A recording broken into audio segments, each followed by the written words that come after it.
O artigo 18 da Declaração Universal dos Direitos Humanos assegura que todo ser humano tem direito à liberdade de pensamento, consciência e religião.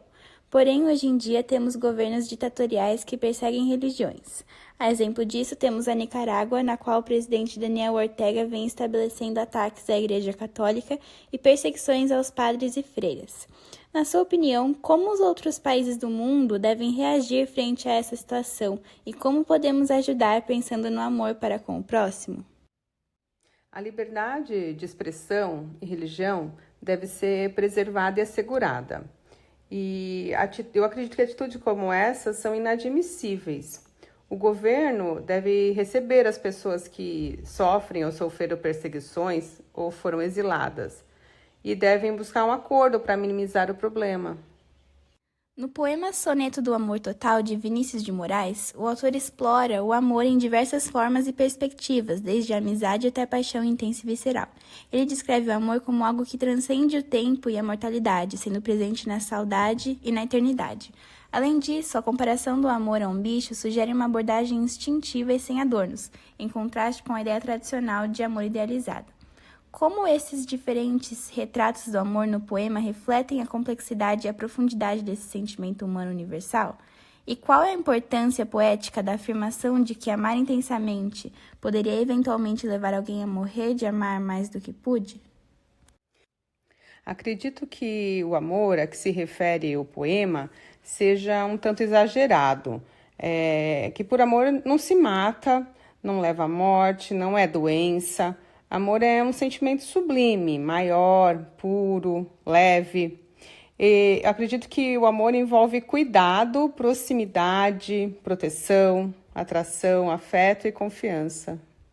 O artigo 22 da Declaração Universal dos Direitos Humanos assegura que todo ser humano, como membro da sociedade, tem direito à segurança social. Contudo, nos dias atuais, a comunidade LGBTQIA+, ainda é a mais discriminada e violentada por conservadores e religiões intolerantes, ou como podemos dizer, pessoas que usam discursos religiosos fundamentalistas em defesa aos seus pensamentos preconceituosos. Como nós, seres humanos, podemos acabar com esse ciclo doentio de hierarquia e opressão? É possível dizer que as religiões não se relacionam muito bem com a comunidade LGBTQI+. Porém, não se deve aceitar atos violentos contra elas ou de discriminação. Acredito que a parcela LGBT não deve ser discriminada nem sofrer falta de oportunidades, o que também não quer dizer que devam ter privilégios, já que todos somos iguais. Segundo a obra O Banquete de Platão, devemos amar as almas das pessoas e agir de forma amável para com todos. Tendo em vista o exposto, por que ainda hoje, no século XXI, há guerras e desamor com o próximo, causando até mortes? Essa é uma grande contradição dos tempos de hoje. Acho que as causas são a falta de empatia, o jogo de interesses, a ganância, ânsia pelo poder, competitividade, que são muito grandes hoje em dia. Interesses esses que violam totalmente o direito à vida. O artigo 7 da Declaração Universal dos Direitos Humanos assegura que todos são iguais perante a lei e têm direito, sem qualquer distinção, à igual proteção da lei. Todos têm direito à igual proteção contra qualquer discriminação que viole a presente declaração e contra qualquer incitamento a tal discriminação. Segundo pesquisas no Brasil, atualmente 81% dos brasileiros dizem haver racismo no Brasil, mas apenas 34% admitem o preconceito. A maior parte da população brasileira escolheu fingir que o racismo não existe. Eles ignoram o grito das pessoas negras por justiça e mascaram o próprio preconceito muitas vezes dizendo que se trata apenas de opinião. Não, racismo não é opinião. Como podemos promover uma educação antirracista e inclusiva como uma possível solução para combater o racismo no Brasil? Devemos promover uma educação nas escolas que seja antirracista, através do acolhimento de alunos negros, valorização dos saberes e combate ao racismo são ações e medidas que devem ser tomadas. E, através da conscientização, criarmos uma geração não preconceituosa. Obrigada pela sua colaboração. O artigo 18 da Declaração Universal dos Direitos Humanos assegura que todo ser humano tem direito à liberdade de pensamento, consciência e religião. Porém, hoje em dia temos governos ditatoriais que perseguem religiões. A exemplo disso, temos a Nicarágua, na qual o presidente Daniel Ortega vem estabelecendo ataques à religião católica e perseguições aos padres e freiras. Na sua opinião, como os outros países no mundo devem reagir frente a essa situação e como podemos ajudar, pensando no amor para com o próximo? Bom, é extremamente preocupante o que vem acontecendo na Nicarágua. A gente sabe que o governo brasileiro ele é favorável ao diálogo. Porém, acredito que todos os países devem intensificar as cobranças da Nicarágua em relação ao cumprimento dos direitos humanos. E nós podemos colaborar reafirmando a importância desses direitos em nossa sociedade e praticando-as. No poema, o autor explora amor em diversas formas e perspectivas, desde a amizade até a paixão intensa e visceral. Ele descreve o amor como algo que transcende o tempo e a mortalidade, sendo presente na saudade e na eternidade. Além disso, a comparação do amor a um bicho sugere uma abordagem instintiva e sem adornos, em contraste com a ideia tradicional de amor idealizado. Como esses diferentes retratos do amor no poema refletem a complexidade e a profundidade desse sentimento humano universal?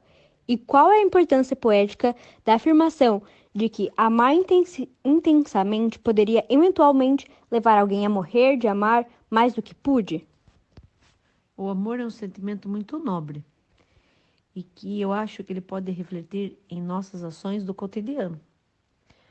Quanto à afirmação morrer de amor mais do que pude, eu acredito que seja uma forma de expressar a força desse sentimento. O artigo 22 da Declaração Universal dos Direitos Humanos assegura que todo ser humano, como membro da sociedade, tem direito à segurança social.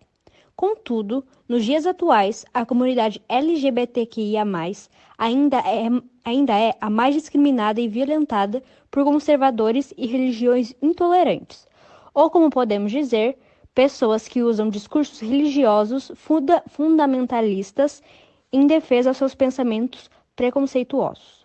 Como nós, seres humanos, podemos acabar com esse ciclo doentio e de hierarquia e opressão?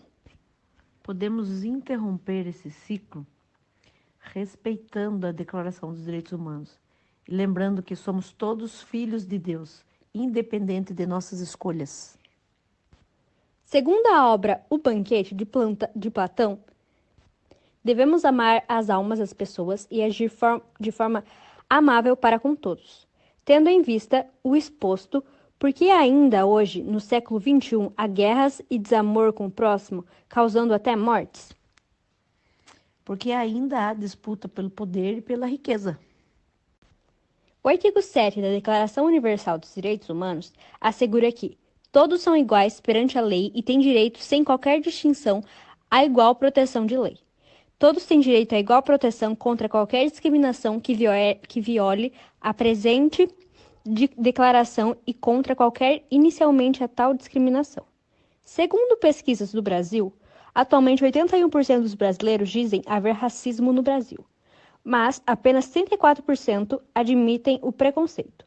A maior parte da população brasileira escolheu fingir que o racismo não existe. Eles ignoram o grito das pessoas negras por justiça e mascaram o próprio preconceito, muitas vezes dizendo que se trata apenas de opinião.